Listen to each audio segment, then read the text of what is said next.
Please welcome now our talented young vocalist, Jazz Horn, accompanied by Russell Hall on bass, Leslie Bonner on trumpet, and Stephen Gladney on tenor sax, performing All Blues by Miles Davis.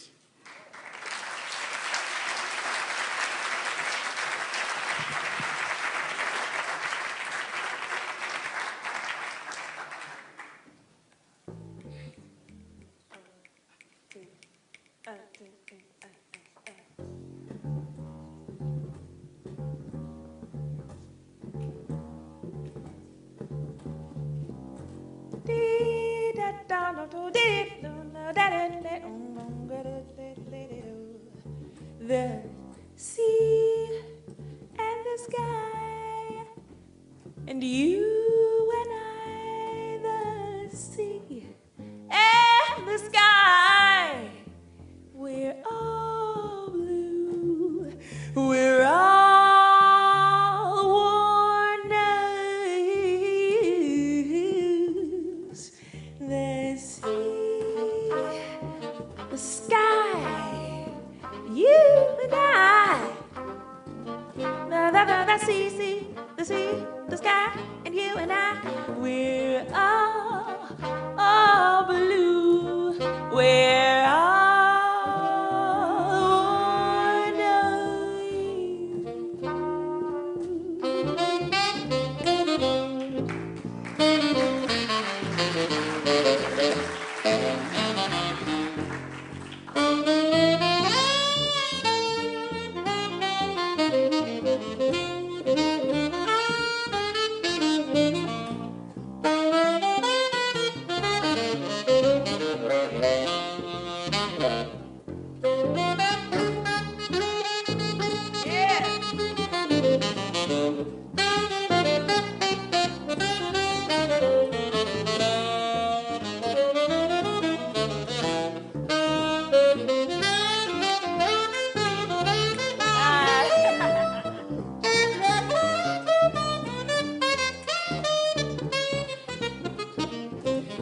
Stephen Gladney, tenor saxophone.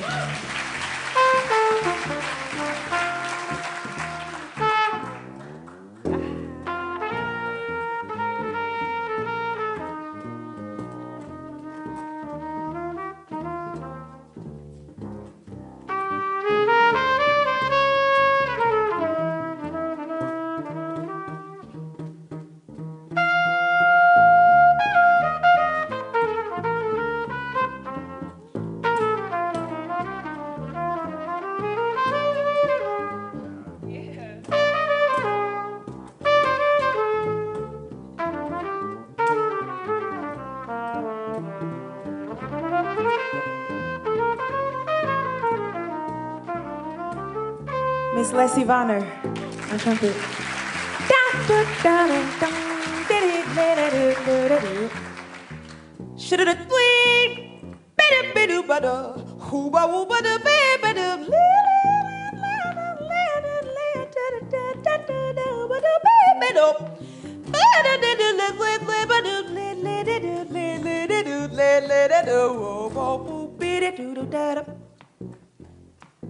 Shoo would a boo boo waited doodle da da bip doodle bip bip let a doodle let a doo bitty ba doo bo bip lit da da da da bo bo doo baby da bo ba da ba da.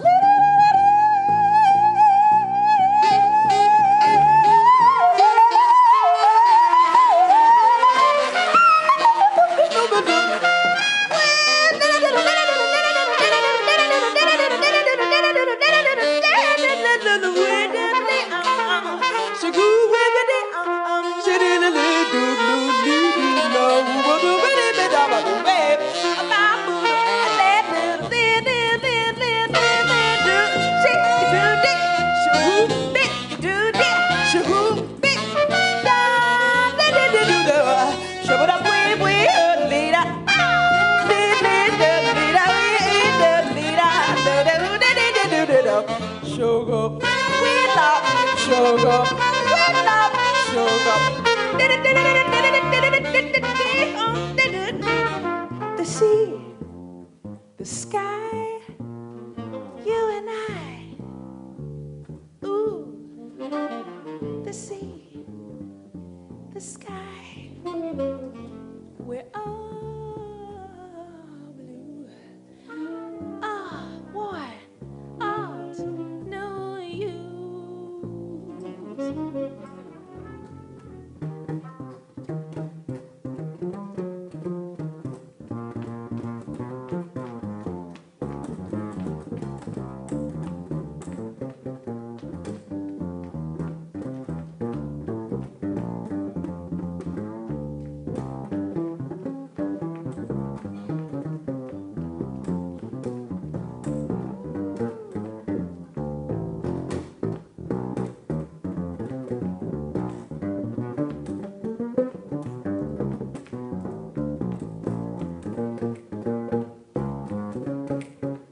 Russell Hall in the bass. The sea, the sky, and you, and you, and you, and you, and you, and I'm the sea, and the sky. Where are we are one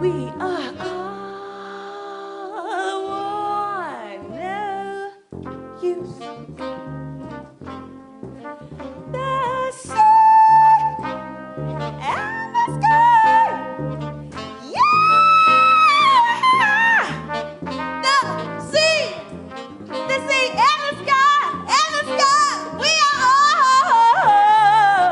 all blue. Oh, yeah, no use.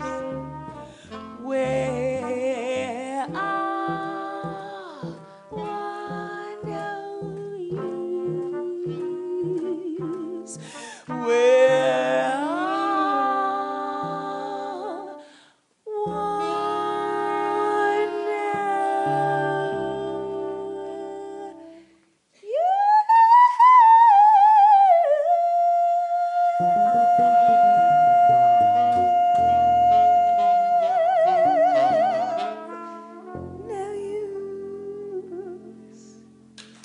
Thank you very much.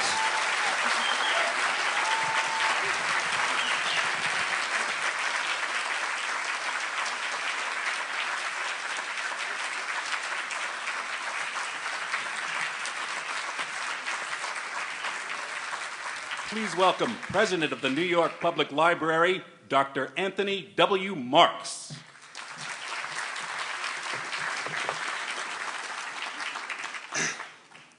Thank you. That was amazing. It's great to be here at the Schomburg as someone who used this library to further my own scholarly work, for which I will always be grateful. And now to see it in the hands of our great new leader, Khalil Muhammad.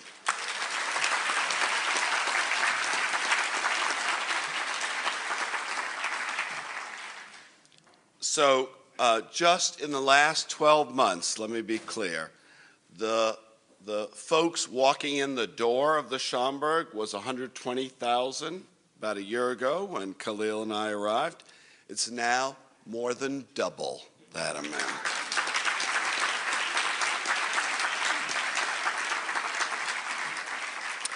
I also want to thank Jim and Merrill Tisch, who I hope are here this evening. Haven't gotten to see them.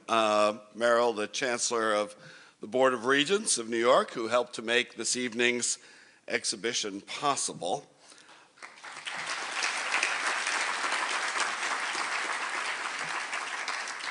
And the BNY Mellon Bank, which also helped to make this evening possible. So thank you to them. We're joined also this evening by a panoply of amazing elected officials, John King, the commissioner, the great Harold Holzer, our leader in academic study, Judith Roden from the Rockefeller Foundation, Dave Ferrio from the National Archive, and Mark Stamming, who helped us from the New York State Archive. So thank you to you all for making this evening possible.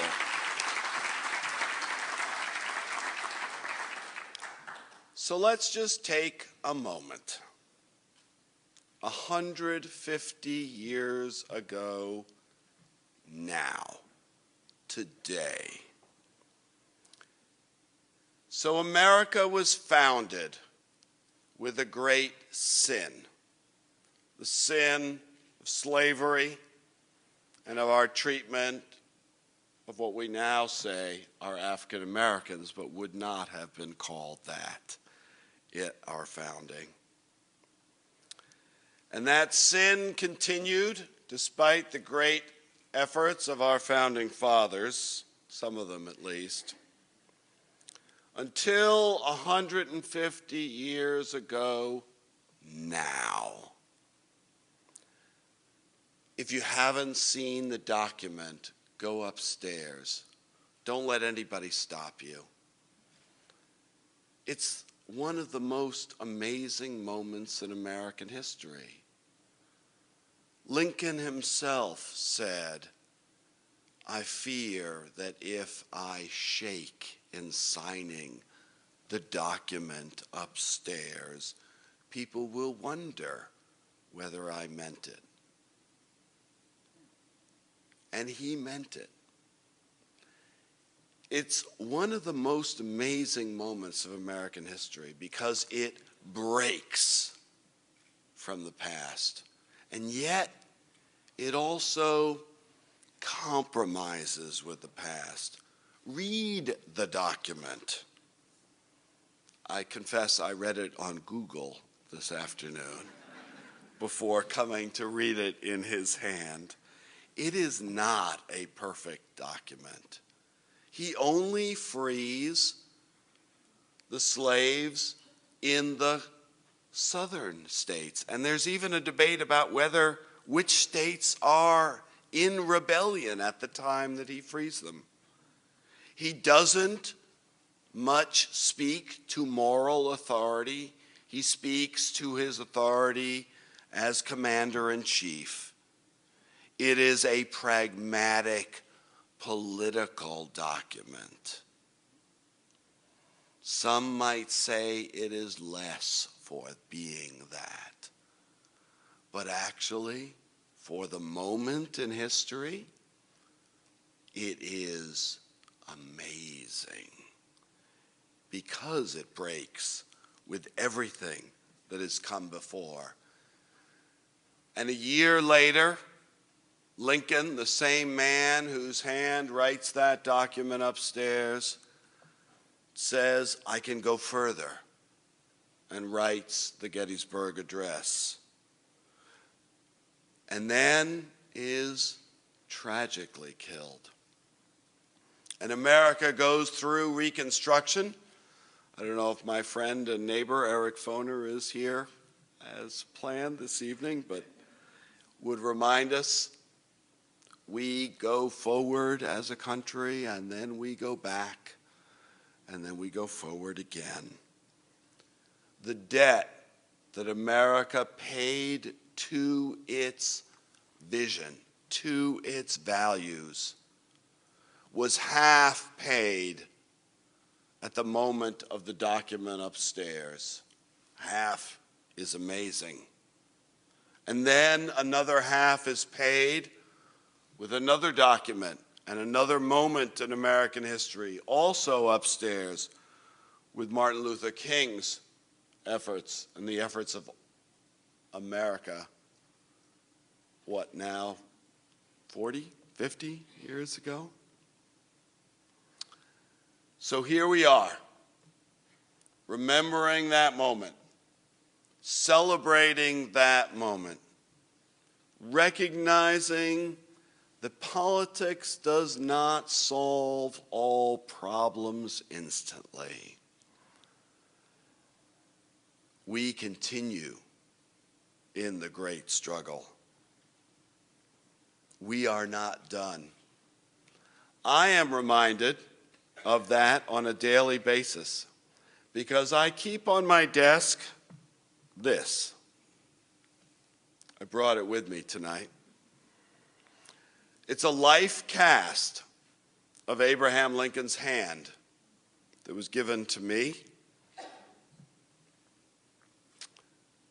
It's interesting being the president of the greatest research library in the world and the largest circulating library in America to serve the interests of democracy as we move to the future. And I keep on my desk Mr. Lincoln's hand. But being a librarian, or being associated with librarians, because I am not really one,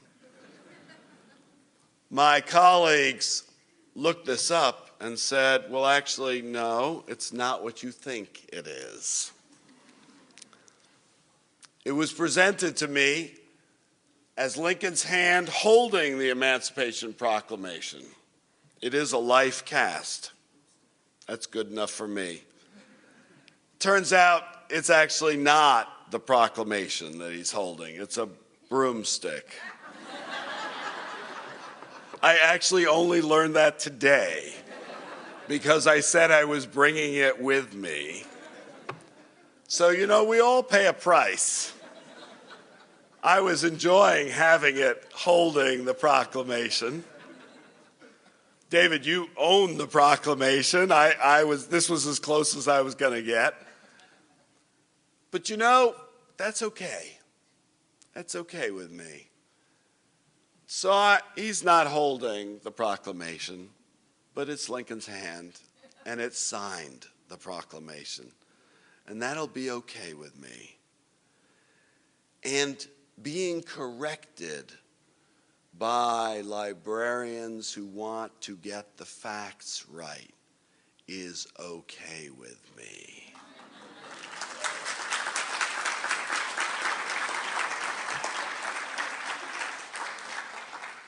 So let me just ask you, take the moment in. Look at the document. Imagine 150 years ago. Imagine the turning point in our history. We're not done with it yet. And we're not the only country that's not yet done with it yet. I lived in South Africa for pivotal years of my own experience. The library will be proud to honor in November Nelson Mandela as a library lion.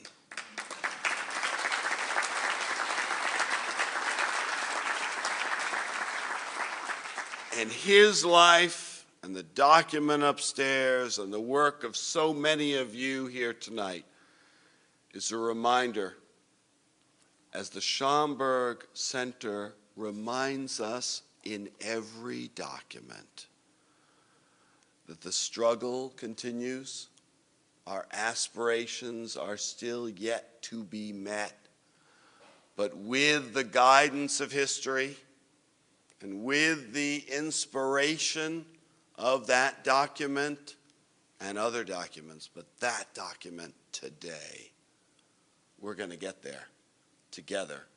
And the library is proud to be the repository and the inspiration as we continue in that effort. It's great to have you all here tonight.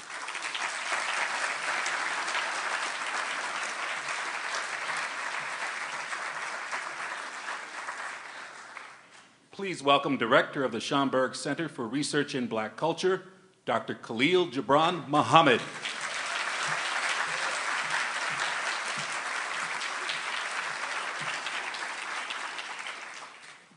Dr. Marks actually likes to be called Tony, so I'm going to say not only thank you, Tony, but from one non-librarian to another. This is truly an auspicious occasion. I want to just reiterate how important it is to have the support of the Chancellor here tonight. She really did help to bring so many people together in making this possible, including Mark Shamming of the New York State Museum, including Lester Young, New York State Regent, who pressed us for really providing curriculum material and educational guides so that all of New York's 1 million public school children could benefit from this moment and from the exhibition itself. Of course, I want to thank the New York State Archive and Bernard Margolis, who is a key conservator of the actual document, as well as, of course, David Ferriel and the National Archives. No one's emphasized it yet, so I'll take the privilege here and make the point that we believe that not since 150 years ago have the two documents that are in the exhibition actually been in the same room. And I think that's worth recognizing in this moment.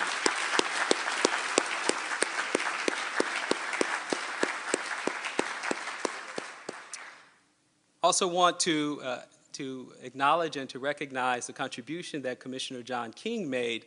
We sat and deliberated and talked about the panel text that accompanies the exhibition, and as anyone knows, in really navigating the course the tortured course of American history, that is not an easy thing to do. So I want to acknowledge Commissioner King's leadership in that process. As well as, of course, we have one of the world's foremost experts of Lincoln tonight, a man who has authored 42 books, Harold Holzer. You will hear from him later, but I want to also acknowledge him again. Bank of New York, Mellon, particularly the leadership of Daisy Holmes, I want to just give special recognition to them. They are new to the Schomburg family. They are new to the New York Public Library family in terms of my leadership, and I am extremely proud to have their support. So again, thank you, BNY Mellon, for being here.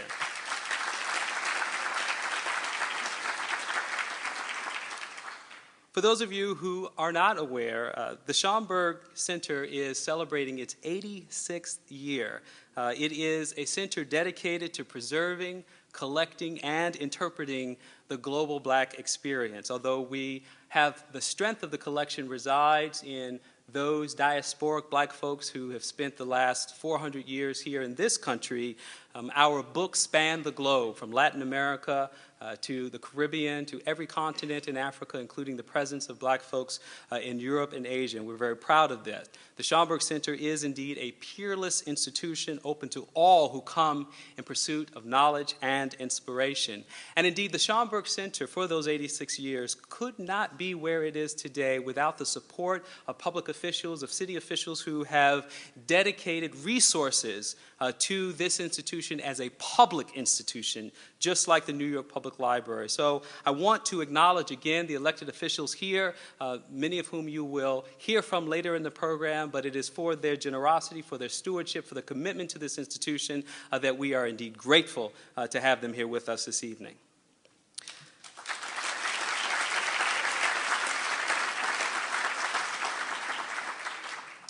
We know how important this moment is as an occasion, but let me take a brief moment to just sketch the framework of this moment.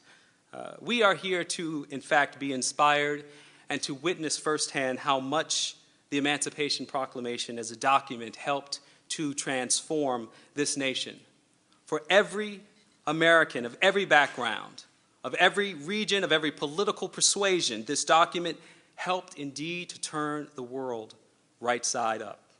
As Martin Luther King Jr. said in a speech delivered 50 years ago today at a centennial celebration in this city, that the Emancipation Proclamation was, in his estimation, a freedom document, as important, and by some accounts, as revolutionary as the Declaration of Independence.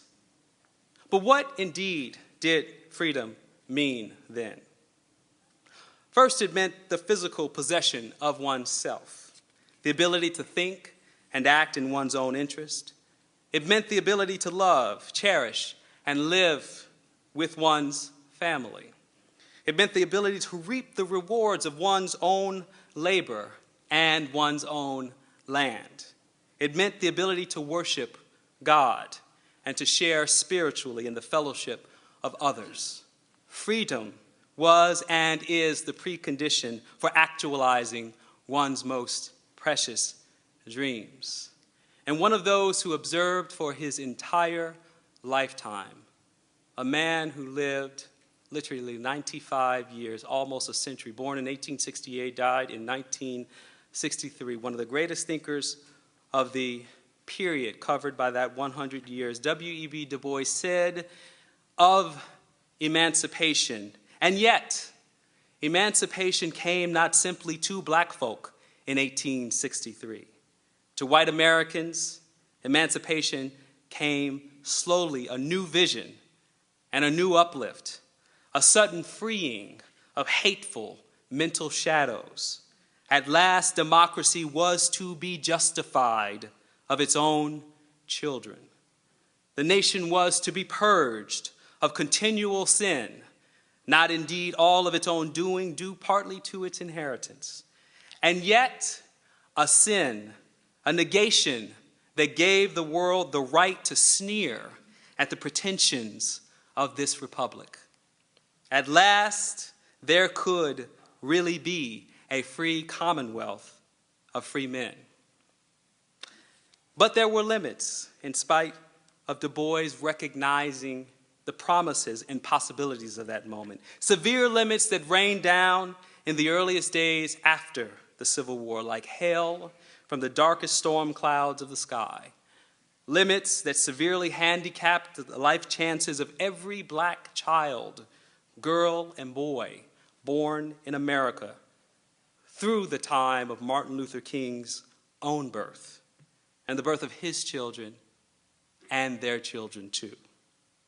On this 150th anniversary, let us celebrate the women and men who stole themselves to freedom behind Union lines, as Du Bois wrote, tramping after the armies no matter what it suffered. This evening, let us bear witness to the sacrifices of those on the fields of battle, on the dirt roads of Alabama, on the boulevards of Harlem, in the halls of Congress, and on the steps of courthouses. That first official steps to freedom with the Emancipation Proclamation was the beginning, not the end, of a journey that still continues. Thank you.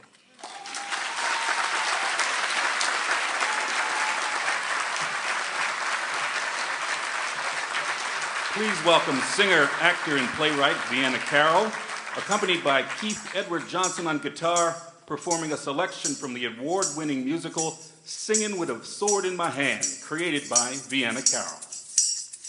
I've been traveling all the day. Right on, Moses. Traveling all the day. Right on, Moses. Hear the good folks singing and praying. Right on, Moses. Hear the good folks singing and praying. Right on, Moses. I've been traveling all the day. Right on, Moses, to hear the good folks sing and pray. I want to go home in the morning. They prayed so long I could not wait. Right on, Moses, I know the Lord would pass that way, and I want to go home in the morning. Then right on, right on, right on, Moses, right on, King Emmanuel, I want to go home in the morning. Right on, right on, right on, Moses, right on, King Emmanuel, I want to go home in the morning. Right on. I want to go home. Right on. I want to go I home. said right on. I'm freedom bound. Right on. It's where I'll be found. Oh, freedom. I want to go Oh, home. freedom. I want to go home. Oh, freedom. I want to go I home. said right on. Right on. Right on. Right on. Right on. Right on. Right on. Right on. Right on. Right on. Moses. Right on. King Emmanuel, I want to go home in the morning. Right on. Right on. Right on. Moses. Right on. King Emmanuel, I want to go home in the morning. Hallelujah.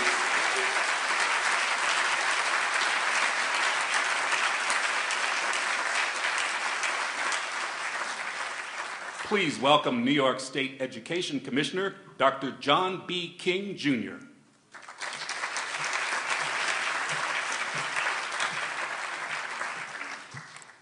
Good evening. Let me first thank the New York Public Library, the Schomburg's director, Khalil Muhammad, our Regent's Chancellor, Meryl Tisch, Mark Shammy, the director of the State Museum, and all of the team at the State Education Department and here at the Schomburg who worked to put together the exhibit. I want to try and take a moment tonight to both celebrate the significance of the documents upstairs and also raise an important question about where we are on our American journey. In the speech that Dr. King gave that is exhibited upstairs, he said importantly and simply, there is but one way to commemorate the Emancipation Proclamation, that is to make its declarations of freedom real. When Dr. King spoke those words, the Civil Rights Act of 1964 had not yet been passed. The Voting Rights Act of 1965 had not yet been passed. The notion that an African American could be elected president in 2008 was likely unimaginable. And so there is tremendous progress to look back on over the last 50 years, tremendous progress towards the vision of equality in the Declaration of Independence. And yet, there is still a journey left to travel. When we had the students from Thurgood Marshall Academy here yesterday and they were preparing to see the exhibit, I asked them to consider the question, have we yet fulfilled America's promise? Do we yet have a society in which there is true equality of opportunity? And I fear that the answer still is not yet, that there is still a distance to travel.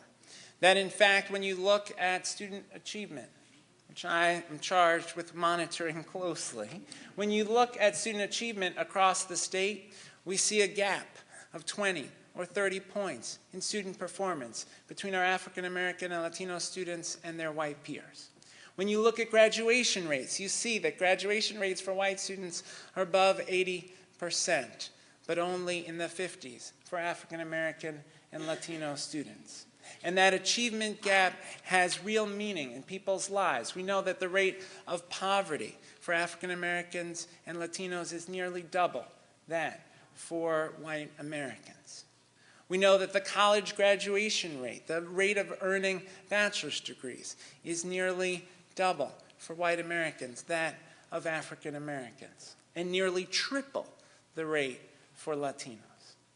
We also know, most troubling, that in our prisons, over 60% of our prisoners are African American or Latino, even though African Americans and Latinos represent only about 30% of the population. The challenges remain ahead of us. President Johnson, not far distant time from when Martin Luther King spoke the words in the exhibit upstairs, President Johnson said, "Until justice is blind to color, until education is unaware of race, until opportunity is unconcerned with the color of men's skins, emancipation will be a proclamation, but not a fact." As a teacher and principal, I was driven every day by the notion that poverty and the challenges in the community should not and cannot be obstacles to students' achievement. But how do we fulfill this democratic promise? I believe education is our best route to fulfill our democratic promise. It is not to ignore the challenges posed by poverty or inadequate access to health care or substandard housing, but it is to say education is our best path to ensuring opportunity for all.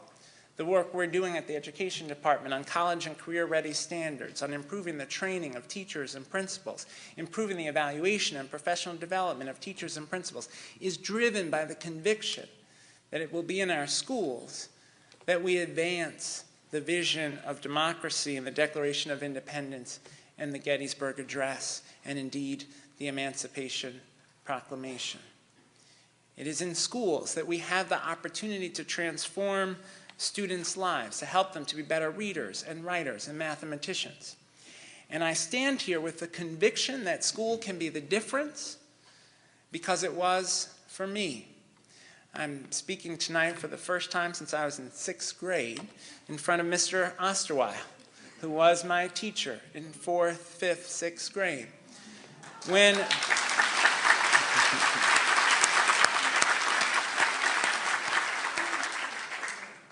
In October of my 4th grade year, when I was 8 years old, and I was in Mr. Osterweil's class, my mother passed away. My father at the time was suffering from what was then, we didn't know it at the time, but from undiagnosed Alzheimer's disease. And that was a very difficult period. He passed away when I was 12. That was a very difficult period in my life. And the reason I'm standing here is because of Mr. Osterweil. Short and simple.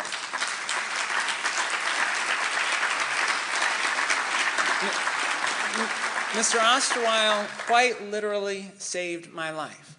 And he saved my life through school, through instruction. He saved my life because we read the New York Times every day in Mr. Osterweil's class, and we had to be able to summarize the articles and analyze what they meant. We had to memorize the capital and leader of every country in the world. We performed Midsummer Night's Dream and Alice in Wonderland and Through the Looking Glass. We grappled with challenging texts. When I finished a book, Mr. Osterweil was there with the next. At PS 276 in Canarsie, Brooklyn, Mr. Osterweil could have written me off. The teachers that followed him could have written me off. They could have said, well, here's an African-American and Latino young man with all these difficulties at home. How could he make it? But Mr. Osterweil didn't do that. Instead, he invested in me. And that is what we must do for our young people as a society.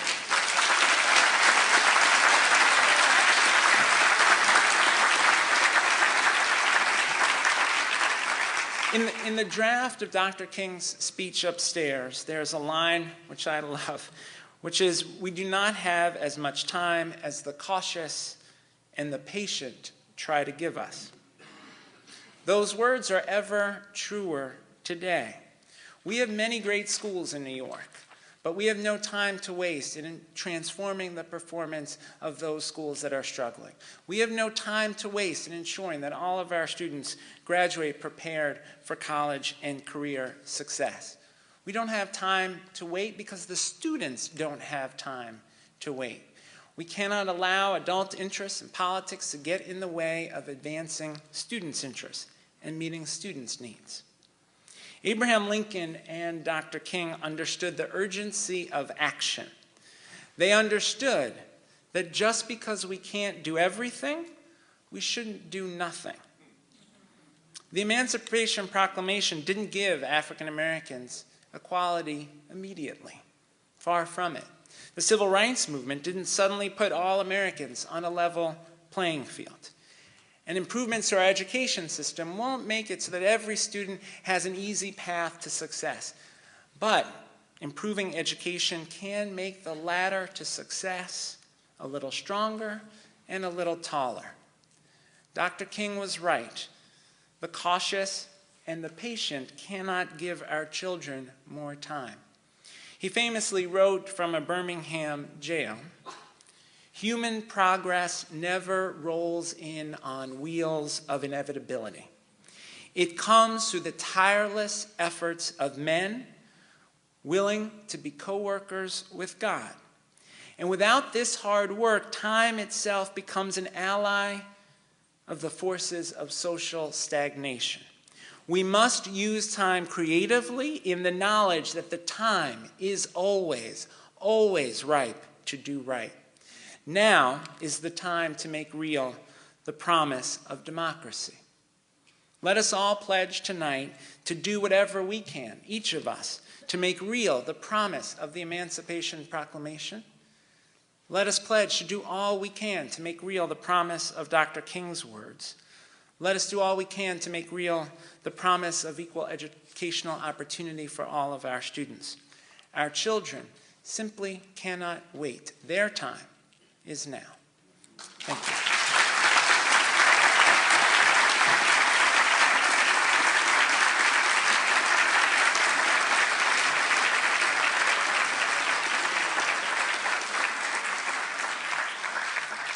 Thank you. So now I have the task of presenting posters about the exhibit to Harold and Khalil.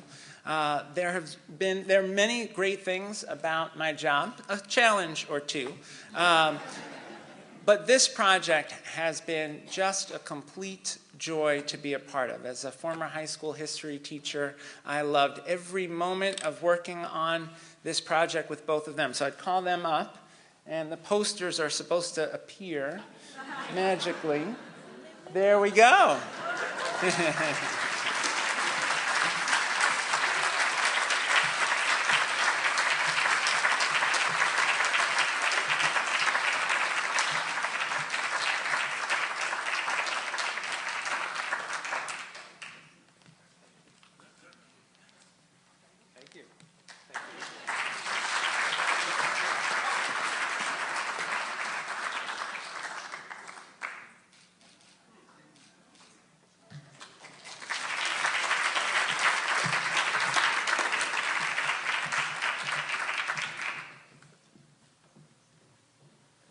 Please welcome Archivist of the United States and New York Public Library's former Andrew W. Mellon Director of the Research Libraries, David S. Ferriero.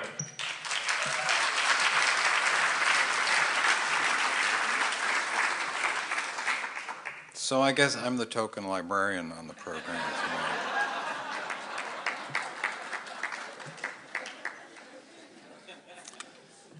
The ribbon-bound document in the exhibit upstairs represents the transformation of the preliminary Emancipation Proclamation from intent to action. Only after Lincoln's handwritten draft was transcribed, affixed with the seal of the United States, and signed by the President on September 22nd, 1862, did the proclamation carry the force of law. In the 19th century, it was still customary for official documents to be engrossed, written in a fine, clear hand on vellum paper. The official preliminary Emancipation Proclamation is held in trust for the American people at the National Archives. President Lincoln's controversial recommendation that citizens be compensated for the loss of slaves is contained in the second paragraph of the page at the left. The final Emancipation Proclamation makes no reference to compensation. By January 1st, 1863, President Lincoln had determined that freeing the slaves was not only a means of preserving the Union, but an explicit goal of the war itself. It's a special treat and honor to be here tonight. I left the New York Public Library in the fall of 2009, and in my 5 years here, spent many hours in this building watching the glorious restoration and transformation of the space, and next door at the County Cullen, where I learned firsthand the value of the branch libraries, the value that they bring to the citizens of this city. And a special shout out to those trustees of the library who are here tonight. Thank you for everything you do to make spaces like the Schomburg and County Cullen possible. In the realm of small world and alignment of the stars, 2 short stories. First, we are pleased to have with us tonight Alelia Bundles. Alelia, wave from where you're sitting.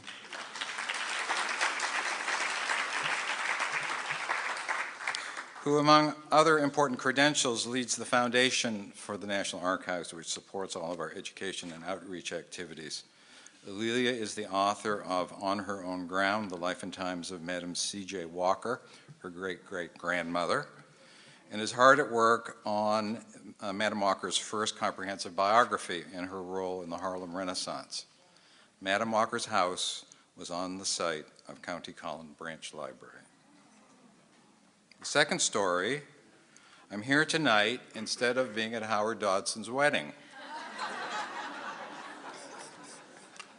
It was a hard choice, but I had a chance to go to a pre-wedding reception last night, and Howard sends his greetings to all.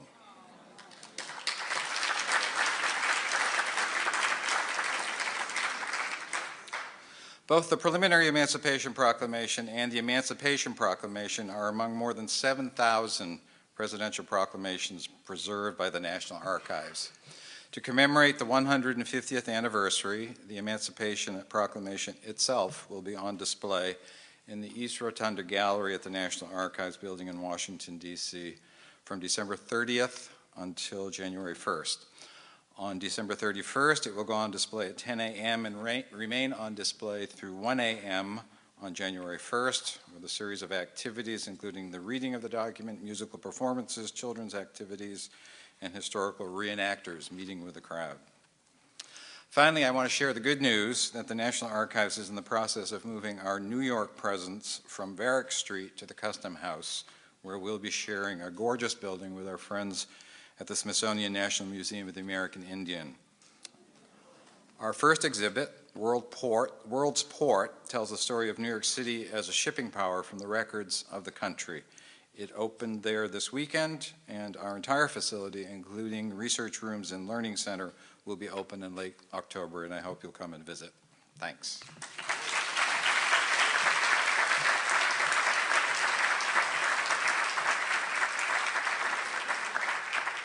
Please welcome Chairman of the Abraham Lincoln Bicentennial Foundation, Harold Holzer.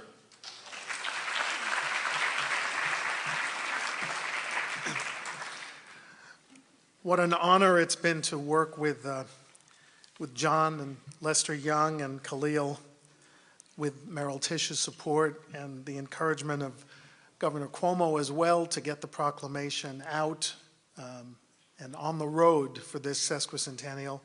It'll be visiting a number of communities. Mark Shamming has arranged a schedule so that people across the state get to see it, which is a rare thing. It's seldom out, and it needs to be seen. And this is a great moment for that to happen.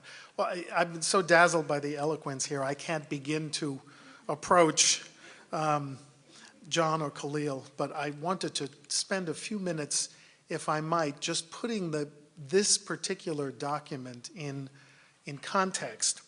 And it is true, as Tony told us, that Lincoln trembled when he was going to sign not this document, but the final proclamation. And the reason is sort of not as dramatic as we would like. He had been shaking hands at a New Year's Day reception for hours.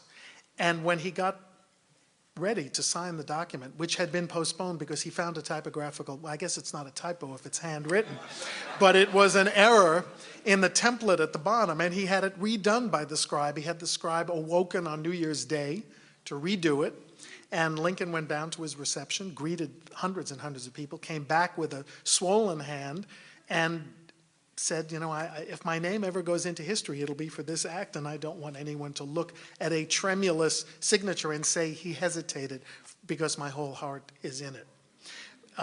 So we waited. What was left unsaid about that dramatic moment is that people of color had been gathered in churches since midnight. It was now about 4 p.m., and there was genuine fear that he wasn't going to do it because the preliminary proclamation is 100 days' notice.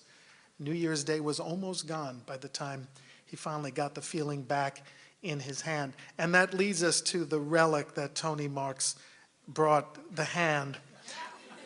Why is he holding a broom handle? Well, the reason is remarkably similar.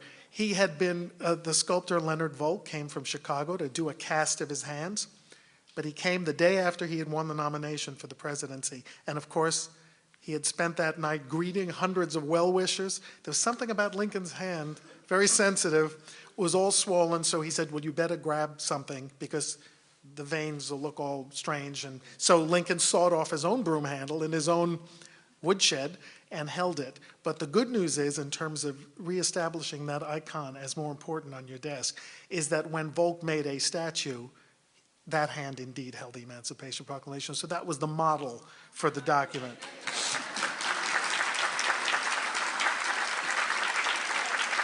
So what is the document that we have upstairs? I mean, and I, of course, got the questions tonight as we looked at that extraordinary display that I got last night. I was in Fredericksburg, Virginia, for a panel with Edna Green Medford of Howard University on emancipation. And the two questions that are always asked is, did the emancipation free the slaves, or isn't it true that the Emancipation Proclamation freed no slaves? And the answer is no to both. But this is the thunderbolt. What is upstairs is the document that Abraham Lincoln issued as soon as a battle victory had been secured.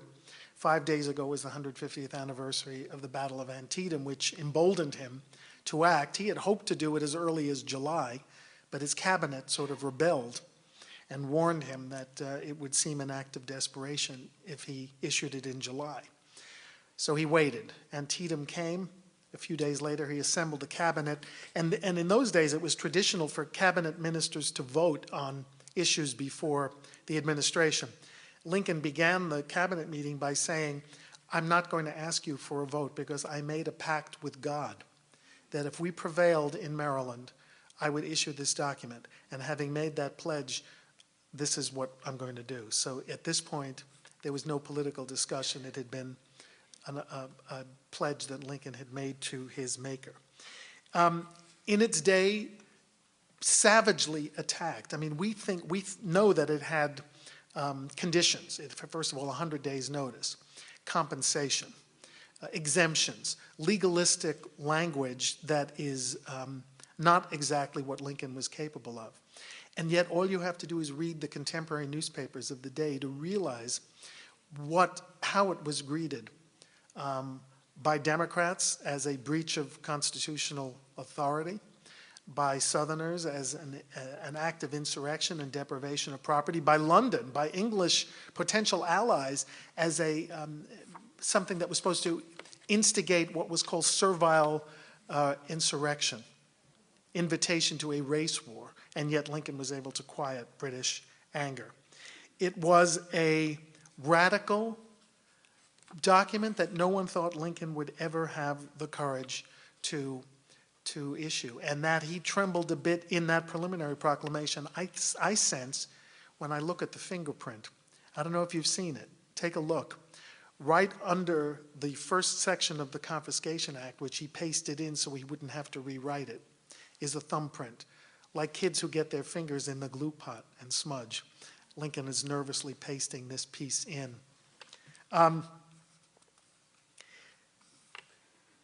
Think of Lincoln working away at his summer home outside of Washington and in the White House to craft it, thinking of him reading it to his cabinet. Think of a great writer restraining himself because he wanted it to survive a challenge in the Supreme Court that he expected, which is why he couched it as a military order, an order coming out of what he called military necessity and not the bosom of philanthropy. And it's aroused criticism. In fact, in its day, it was called a poor document but a mighty act, even though Ralph Waldo Emerson, for one, thought it was well done because it was written with what he called without inflation.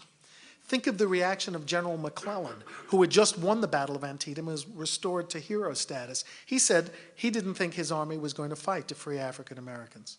It signed up to fight to restore the Union.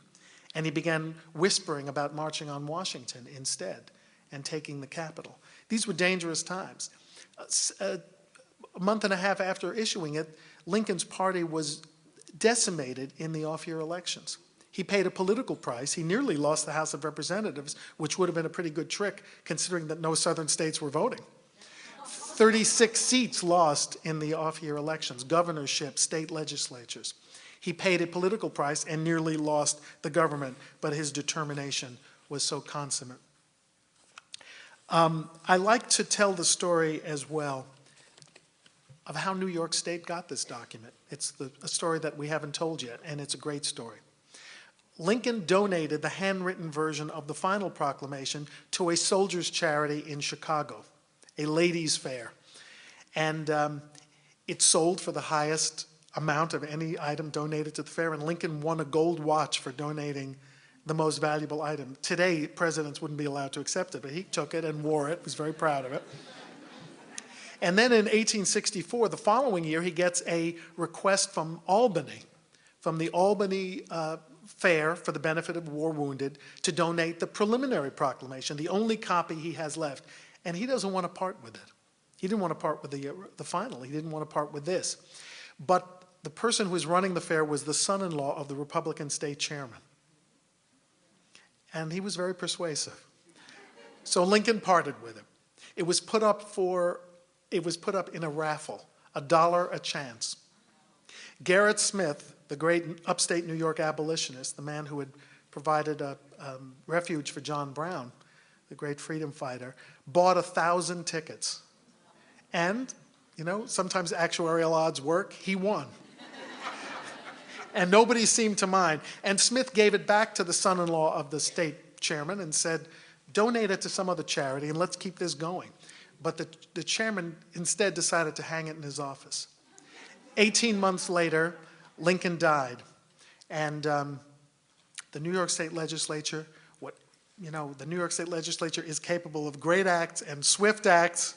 Assemblyman, Mr. Leader, the legislature came in and for the same $1,000, not one bit off, inflating the price, bought this document and saved it and donated it, and it's been in the New York State Library ever since. Now, we can imagine what happened to the Chicago document, the 1871 fire. It's gone. Capitol fire in 1911, some brave trooper saved this proclamation from the Capitol fire. So I think, just a little bit of New York patriotism here. We saved this document for the ages.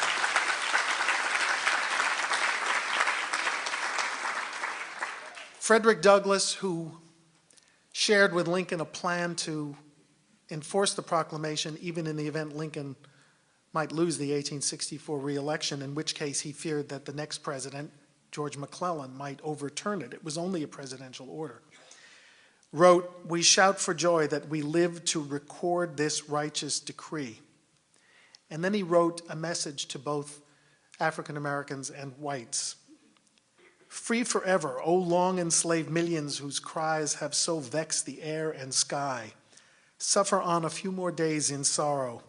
The hour of your deliverance draws nigh."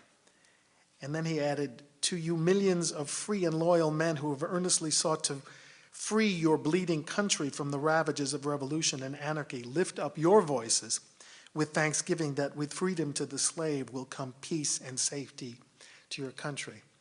And Lincoln put it well a few months after issuing this proclamation in his annual message to Congress. He said, "In giving freedom to the slave, we assure freedom for the free, honorable alike in what we give and what we preserve." Did this document end slavery in America? No, but it began the process. It armed Union troops with the legal means to sweep slavery away in areas it conquered. And when it came to it, just look at your programs. 186,000 of those soldiers who helped liberate people were African American soldiers who died at a rate twice the casualty rate of whites, and who were often re-enslaved or murdered if they were captured by Confederates. It was a collective work of liberation, of freeing America from what Lincoln called its great hypocrisy, but it depended on an army of whites and blacks to make the promise of the original Declaration come true with this second declaration. Thank you.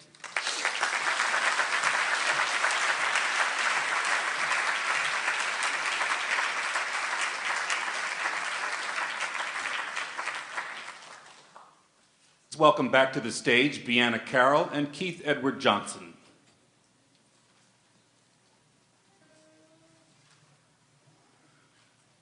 How are we? Good. Free? All right, born that way.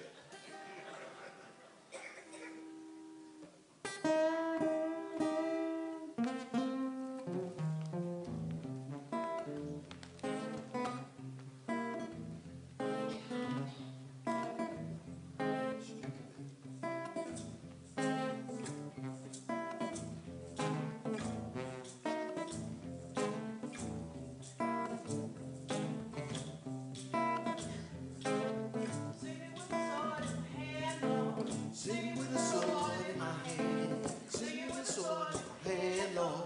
Singing with a sword in my hand, singing with a sword in my hand, Lord. Oh, I'm singing. Oh, I'm singing. Oh, I'm singing. Way over on the hill. Oh, I'm singing. Singing with a sword in my hand, Lord. Singing with a sword in my hand. Singing with a sword in his hand, Lord. Shouting with a sword in my hand. Praying with a sword in my hand, Lord. Praying with a sword in my hand. Oh, I'm a praying. Way over on the hill. Oh, I'm a praying. Angels pray, I pray too. Praying with a sword in my hand, Lord. Praying with a sword. in my hand. Praying with a sword in my hand, Lord. Praying with a sword in my hand. Shouting with a sword in my hand, Lord. Shouting with a sword in my hand. Shouting with a sword in my hand, Lord. Oh, I'm a Shouting shouting. with a sword in my hand. Prettiest shouting I ever heard. Way over on the hill. Oh, I'm a shouting. Angels shout, I shout too. Shouting with a sword in my hand, Lord. Shouting with a sword in my hand. Shouting with a sword in my hand, Lord. Oh, I'm a Shouting shouting. with a sword in my hand. Singing with a sword in my hand, Lord. Singing with a sword. in my hand. Oh, I'm a Singing singing. with a sword in my hand, Lord. Singing with a sword. in my hand. Singing with a sword in my hand, Lord. Singing with a sword in my hand. Singing with a sword in my hand, Lord. Singing with a sword in my hand. In my hand, Lord.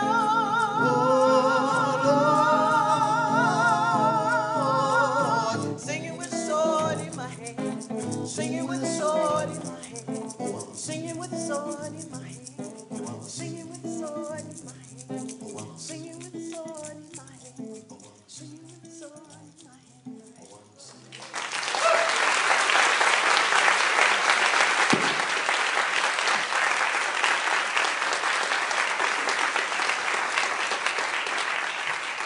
Please welcome New York State Assemblyman Keith Wright.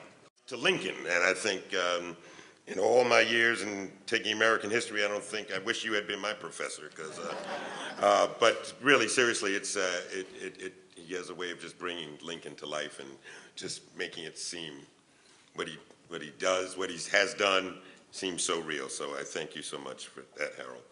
You know, as the assemblyman for this neighborhood, I get to come to things like this and learn so very much. And it's one of the great byproducts of being in the New York State Assembly, and it's a real privilege. I listened intently as President Marks talked about, the down payment of the debt that needed to be paid when Lincoln was formulating this document. I listened when, I guess he also said that it was such a pragmatic document. And I listened to Harold when he talked about the New York State Legislature doing something right. I need a bigger round of applause for that. But when Lincoln freed the slaves and it would only affect the southern states, I know that in New York, the New York State Legislature created its Emancipation Proclamation by declaration of the New York State Assembly and the New York State Senate in 1817, if I'm not mistaken. But slavery was so good to people in New York, and I guess to slave owners, they gave them a 10-year window to wean themselves off of slavery. So slavery was effectively abolished by the legislature in 1827. So again, the legislature was before, New York State Legislature preceded the federal government. So that's a good thing. Yeah, do it again. Round of applause, Mr. Perkins. Right. Bill Perkins is going to give us a round of applause for that. So, you know, and Councilman Robert Jackson is here, and I want to thank him for all that he's done. I remember when I was chair of the Black and Puerto Rican Caucus, and it might have been about 12 years ago, that we were able to bring, probably not this document, but I guess the Emancipation Proclamation when Howard Dotson was here to the Schomburg. And just, it was historic when we did that at the time, and I don't know what Lincoln is really thinking right now, and Harold could tell us. Not that he was there with Lincoln, but maybe he could tell us what Lincoln is thinking about a President Barack Obama. I would have no idea, since the document was such a pragmatic document. I don't know what he would be thinking today with a President Barack Obama. But I just want to say, with Councilman Jackson and Senator Perkins, that I'm sorry that this document's only here for 3 days. For 3 days, because I could guarantee you that between the three of us, we would get every elementary school here in Harlem, we would get every high school here in Harlem, and communities of color throughout this city to come and see this document, if only for, I don't know, 30 seconds each. Because I think it's that important for our children to see, because I'm all excited just by being here today. I can imagine, I'm lucky enough to have brought my son here today, my younger son, so he'll get a chance to witness. But all of our children need to see this document. So that might be something that we could talk about before Bill Perkins, Robert Jackson, and I demonstrate outside the New York State Capitol. Thank you so much.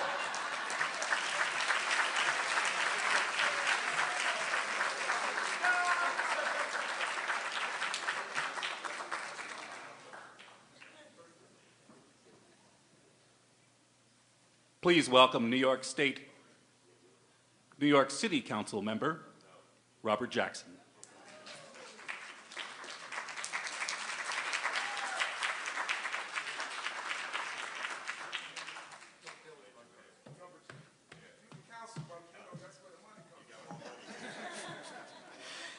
I'm a pole man. Good evening, everyone. First, let me thank all of those that have been instrumental in putting this exhibit together. It is, in fact, a beautiful exhibit. And as someone that still has not found my roots yet, going back and looking at the documents into my mother's family's history in Athens, Georgia, where there were slave owners by the name of Willingham, which is my family's name. I'm still trying to find out who were my great-great-parents, but you know, sooner or later I will find out. But I know that the one individual that's here is the great-granddaughter of Arturo Schomburg, and that is the counsel to the Education Committee on the City Council, Asia Schomburg. She's here. Her and her husband. And she's very important in my life because she helped me to have the oversight for the Department of Education. But I'm just so amazed to be here, and I thank everyone for being here. And as our Assembly member said, our county leader, it's unfortunate it's only here for 3 days, but I know that it's being filmed, so hopefully many students will have the opportunity to see this program and listen to some of the speakers. But I'm just amazed to be here, and I thank everyone for coming. I'm still trying to find myself, and I agree with Dr. John King that education is the key to uplift all people. No matter what the color of your skin, no matter where you come from, education is the way. So I thank you for being here, and thank you for giving me the opportunity to say hello.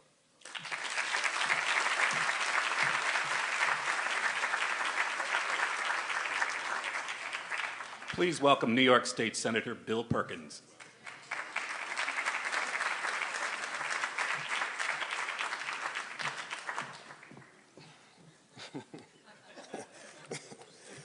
Just want to make it clear.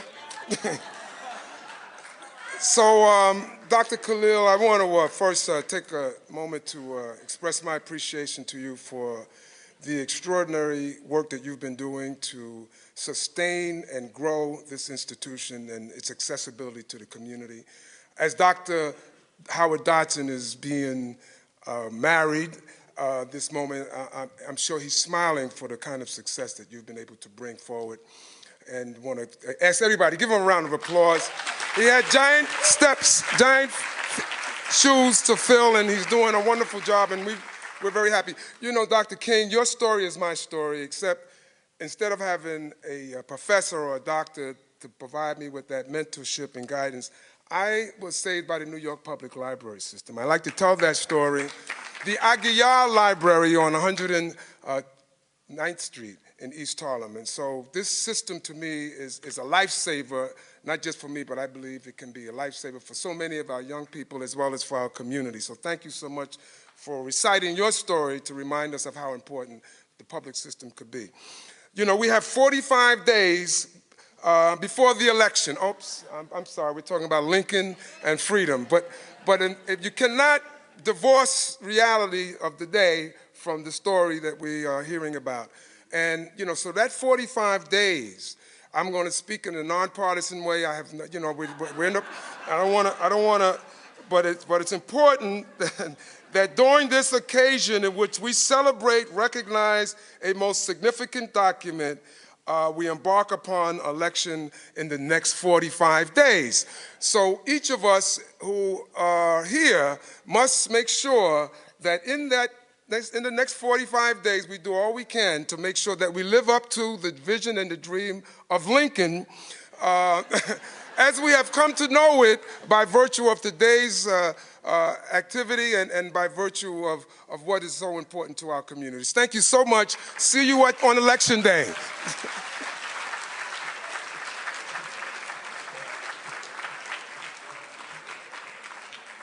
And Dr. Muhammad.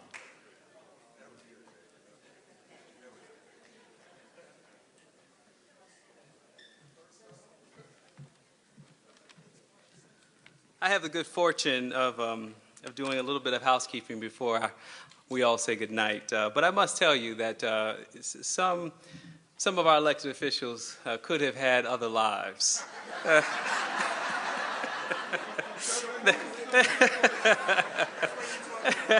All of the above. All of the above. Truly spectacular leadership, and we all benefit here in this amazing city from their leadership.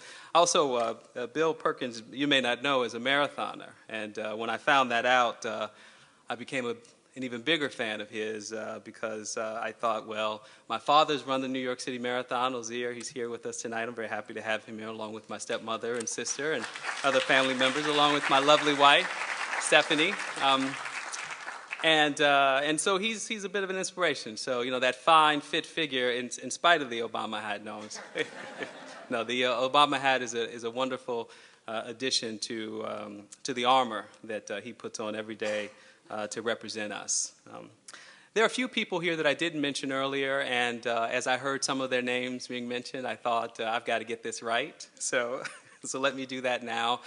To Asia and Dean Schomburg, to her handsome husband, Matt Powers, they are part of the legacy of this institution. And the name that carries this collection, Arturo Alfonso Schomburg, was an Afro-Puerto Rican from Puerto Rico who came here in the 1890s, built an amazing book collection of 5,000 books and 3,000 images, and it became the Schomburg Collection in 1926 in the midst of a really amazing moment of arts and letters called the Harlem Renaissance. And so it's just simply wonderful to be able to share this history, this institution, and this moment with Asia Schomburg and her father, Dean. So thank you so much.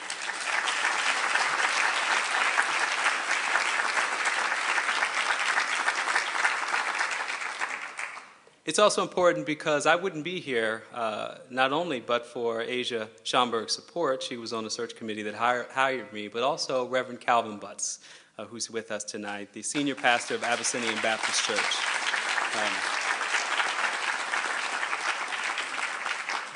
Reverend Butts, of course, is a fierce defender of this community, of this nation, of educating so many of our youth that we care so passionately about in this community. And so I want to just make sure that he knows that I'm thankful for his support and for his continued support. Also, Gordon Parks, who's the former Commissioner of Parks and Recreation, the founding... Gordon Parks. Well, I've got... These guys are giving me a hard time.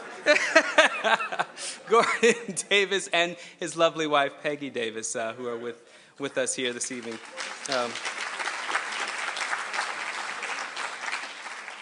Gordon Davis was the co-chair of the search committee that brought me here. So again, thankful for his support. Speaking of Gordon Parks, it is on my notes. Gordon Parks' centennial is this year, and I know some of you probably arrived with great anticipation to see the Emancipation Proclamation, but also on your way out, stop and pay a visit to Gordon Parks' work. It really is amazing, and the show highlights his early work in the 1940s, both in D.C. and in Harlem, when he was working for the Farm Securities Administration. That show is curated by Deb Willis, and it's on exhibition until December 1st. But it's really a special show, and make sure that you see it. I think we're at the end. So if this is your first time at the Schomburg Center, please, please, please don't make it your last. If you would like to support the Schomburg Center, I know that Tony Marks appreciates all of the amazing support and contributions that New Yorkers make to the New York Public Library and to the Schomburg Center. So we are thankful to our society members who are here with us tonight and for all the volunteers that support the work that we do. And to finally, the staff of the Schomburg Center and the New York Public Library. They've worked so hard this evening to make this night a very special night, to bring to us amazing talent that have inspired us, have channeled the sounds and joys of that, so much of that original music that black folks gave to this nation. And so I'm very thankful for all that they've done to make this night very special. And so we have one final act. I believe that our MC from above will introduce them, but please welcome the closeout of the show this evening, and please do come again. Thank you very much. For our final performance, please welcome Mama Foundation for the Arts Gospel for Teens Choir.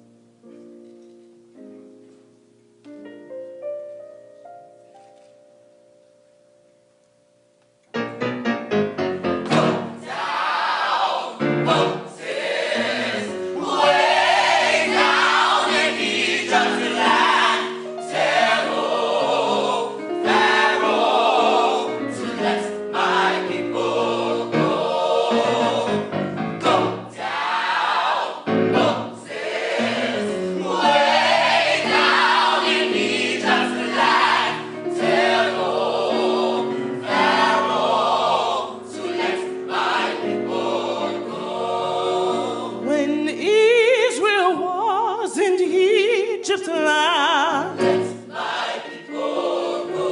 they worked so hard they could not stay. When Israel was in Egypt's land, they worked so hard they could not stay. But come on, tell them to go down, go